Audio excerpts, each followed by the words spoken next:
one.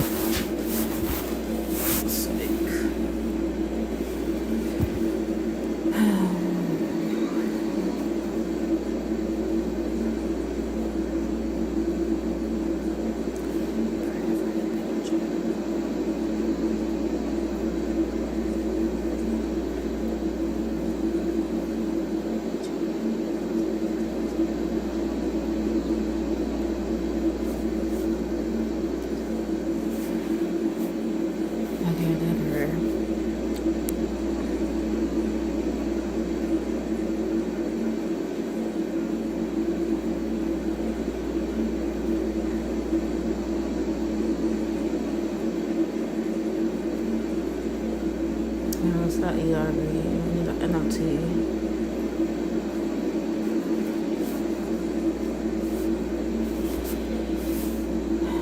Abraham moved south to the Negev and lived for a while between Kadesh and Shur, and then he moved on to Gerar. While living there as a foreigner, Abraham introduced his wife Sarah by saying, "She is my sister." So King Abimelech of Gerar sent for Sarah and had her brought to him at his palace. But that night God came to Abimelech in a dream and told him, "You are a dead man, for that woman you have taken is already married." But Abimelech had not slept with her yet. So he said, "Lord, will you destroy an innocent nation? Didn't Abraham tell me she is my sister?" And she herself said, "Yes, he is my brother. I acted in complete innocence. My hands are clean." In the dream, God responded, "Yes, I know you are innocent. That's why I kept you from sinning against me and why I did not let you touch her. Now return the woman to her husband, and he will pray for you, for he is a prophet.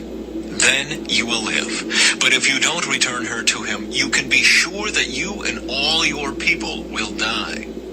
Abimelech got up early the next morning and quickly called all his servants together. When he told them what had happened, his men were terrified. Then Abimelech called for Abraham. "What have you done to us?" he demanded. "What crime have I committed that deserves treatment like this, making me and my kingdom guilty of this great sin? No one should ever do what you have done. Whatever possessed you to do such a thing?" Abraham replied, "I thought, this is a godless place. They will want my wife and will kill me to get her. And she really is my sister, for we both have the same father, but different mothers. And I married her. When God called me to leave my father's home and to travel from place to place, I told her, 'Do me a favor. Wherever we go, tell the people that I am your brother.' Then Abimelech took some of his sheep and goats, cattle, and male and female servants, and he presented them to Abraham. He also returned his wife Sarah to him. Then Abimelech said, 'Look over my land and choose any place where you would like to live.' And he said to Sarah, 'Look, I am giving your brother 1,000 pieces of silver in the presence of all these witnesses. This is to compensate you for any wrong I may have done to you. This will settle any claim against me, and your reputation is cleared.' Then Abraham prayed to God, and God healed Abimelech, his wife, and his female servants, so they could have children. For the Lord had caused all the women to be infertile because of what happened with Abraham's wife Sarah. Chapter 21. The birth of... And Genesis chapter 20, verse 6. Genesis chapter 20, verse 2. Abraham used the same trick before to protect himself. In Genesis chapter 12, verse 11-13. Although Abraham was one of our heroes of faith, he did not learn his lesson well enough the first time. In fact, by giving into the temptation again, he risked turning a sinful act into a sinful pattern of lying whenever he suspected his life was in danger. No matter how much we love God, certain temptations are especially difficult to us to resist. There are the vulnerable spots in our spiritual walk. Armor. As we struggle with these weaknesses, we can be encouraged to know that God is watching out for us just as he did Abraham. Seeking our own strategy without him only worsens matters. In Genesis chapter 20, verse 6, Abraham has knowingly taken a married woman to be his wife and was about to commit adultery. But God somehow prevented him from touching Sarah and held him back from sinning. What mercy on God's part. How many times has God done the same for us? holding us back from sin in ways we can't even detect. We have no way of knowing. We just know from the story that God works just as often in ways we can't see as in ways we can. In Genesis chapter 20, verse 11-13, because Abraham mistakenly assumed that Amalek was a wicked man, he made a quick decision to tell a half-truth. Abraham thought it would be more effective to deceive Amalek than try to trust God to work in the king's life. Don't assume that God will not work in a situation that has potential problems. You may not completely understand the situation, and God may intervene when you least suspect it. In Genesis chapter 20, verse 17-18, and why did God punish Amalek when the king had no idea Sarah was married? Even though Amalek's intentions were good, as long as Sarah was living in his harem, he was in danger of sinning. A person who eats a poisonous toadstool, thinking it is harmless mushroom, no doubt has perfectly good intentions, but will still suffer. Sin is a poison that damages us and those around us, whatever our intentions.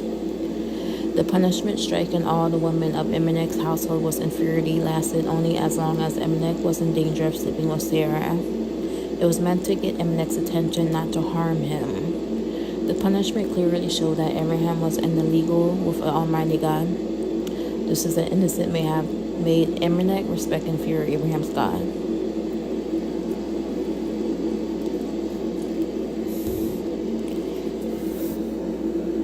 Isaac. Genesis 21. The Lord kept his word and did for Sarah exactly what he had promised. She became pregnant, and she gave birth to a son for Abraham in his old age. This happened at just the time God had said it would.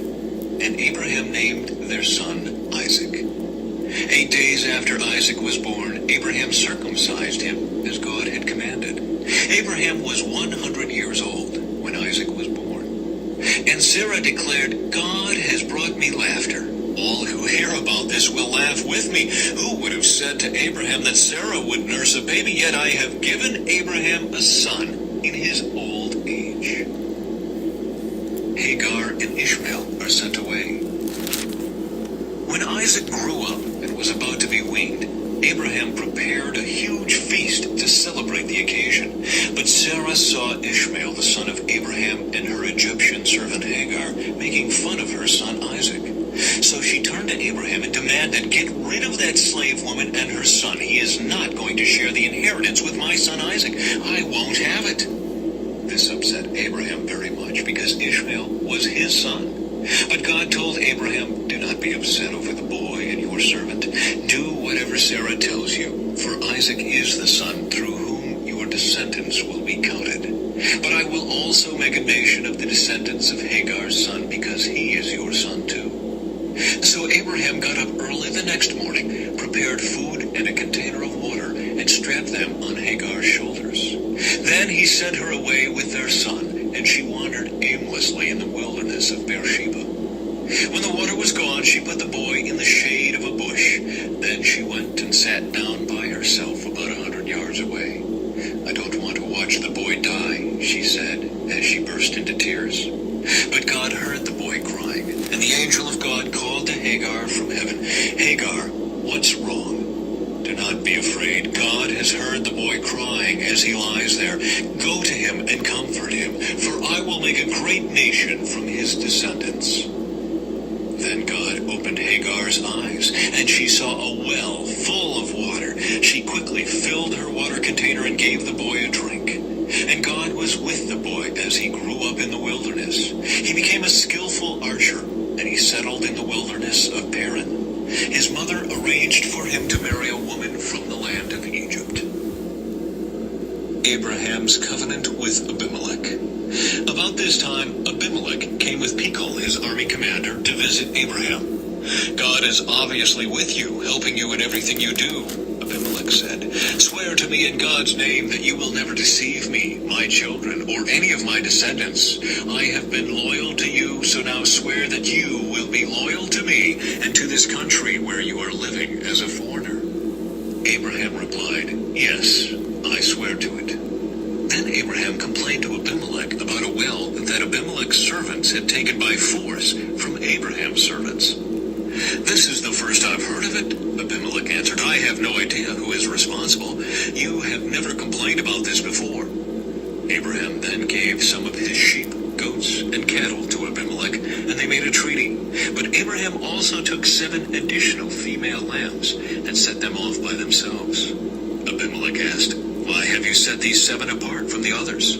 Abraham replied, "Please accept these 7 lambs to show your agreement that I dug this well."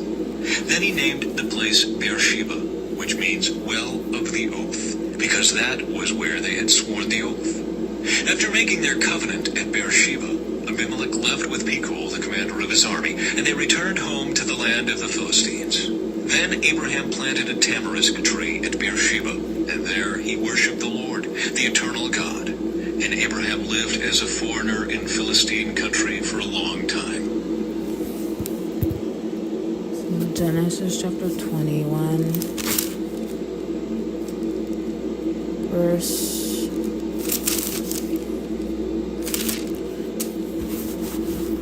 1 or 7. Who could have believed that Abraham would have a son at 100 years of age and live to raise him to adulthood? But doing the impossible is everything in business for God. Our big problems won't seem so impossible if we let God handle them. In Genesis chapter 21, verse 7, after repeated promises, a visit by 2 angels, and appearance of the Lord himself, Sarah finally cried out with surprise and joy at the birth of her son. Because of her doubt, worry, and fear, she had furthered the peace she could have felt in God's wonderful promise to her. The way to bring peace to a troubled heart is to focus on God's promises and trust him to do what he says.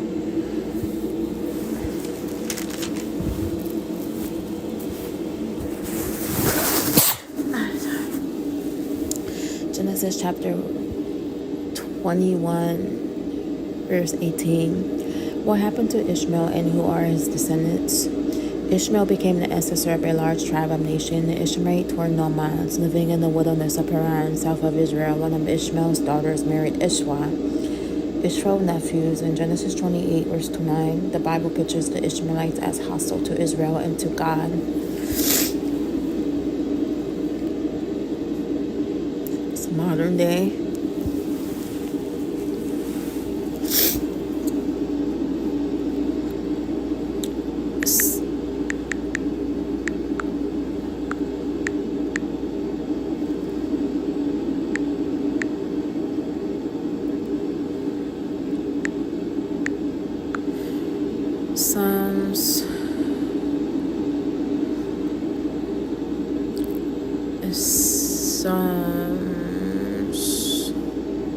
Psalms 83, 5, 6. 5 For they have conspired together with one mind, against you they make a covenant. 6 The tents of Edom and the Ishmaelites, Moab and the Hagrites. Genesis 21, verse 41, Beersheba, the southernmost city of Israel, laid on the edge of a vast wilderness that stretched as far as Egypt to the southwest and Mount Sinai to the south. The air described it as being from Dan in the north to Beersheba in the south was often used to describe the traditional boundaries of the Promised Land. 2 Samuel chapter 17, verse 11, and 2 Chronicles 30, verse 5. Beersheba, southern location in the presence of several wells in the area, may explain why Abraham settled there. Beersheba was also the home of Isaac and Abraham's son. In Genesis chapter 22, verse 1, God tested Abraham not to trip him up and watch him fall, but to deepen his capability to obey God, and thus to develop his character. Just as a fire refines ore to extract precious metals, God refines us through difficult circumstances. When we are tested, we can complain, or we can try to see God is stretching us to develop in us the character necessary to be his followers.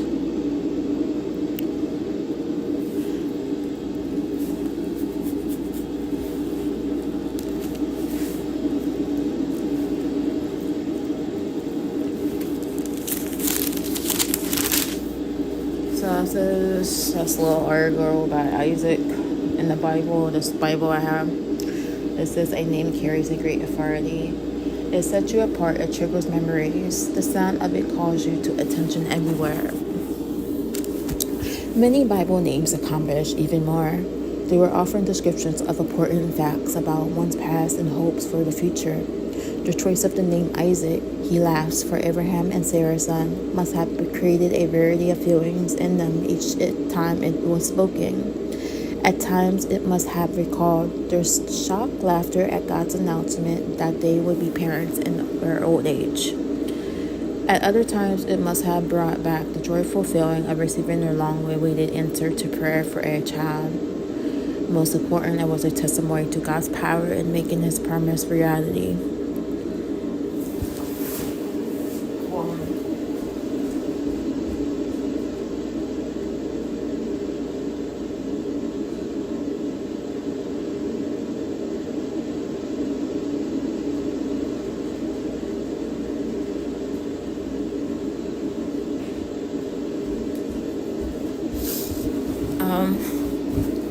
In a family of forceful teenagers, Isaac was the quiet mind my own business type unless he was specifically called on to take action. He was the protected only child from the time Sarah got rid of Ishmael until Abraham arranged his marriage to Rebekah. In his own family, Isaac has the patriarch pushing, but Rebekah had the power. And rather than stand his ground, Isaac found it easier to compromise or lie to avoid confrontations. Despite these shortcomings, Isaac was part of God's plan. The model his father gave him included a priceless gift of faith in the one true God. God's promises to create great nation through which he would be blessed the world was passed on by Isaac on his son Jacob. Usually we can identify with Isaac and his weaknesses, but consider for a moment God works through people in spite of and often through their shortcomings as you pray, but into words.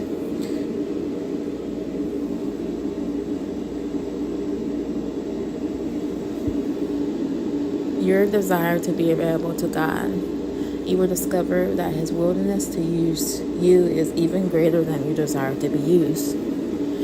The strength and accomplishments of Isaac, the miracle child born to Sarah and Abraham when she was 90 years old, and Abraham was 100. The first descendant in fulfillment of God's promise to Abraham demonstrated a great patience in the weaknesses and mistakes of the situation of Isaac under pressure tended to lie in conflict sought to avoid confrontation, played favorites between his sons, and annihilated his wife. Lessons from his life we can learn from. Patience often brings rewards. Both God's plans and His promises are larger than people. God keeps His promises. He remains faithful even when we are faithless.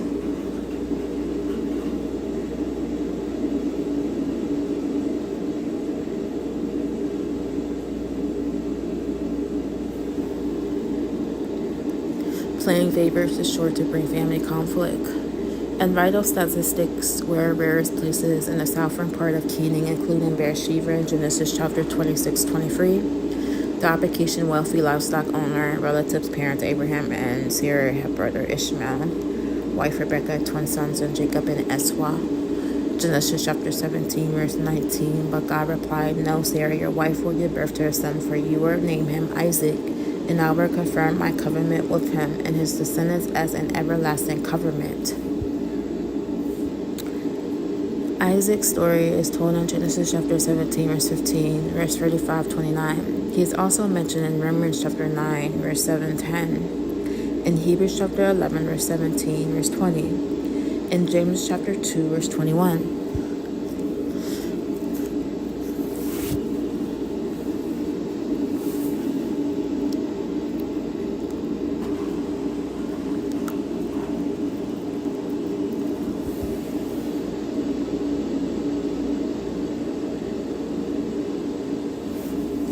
Washer. So that was just Genesis chapter 20 and Genesis chapter 21 I read.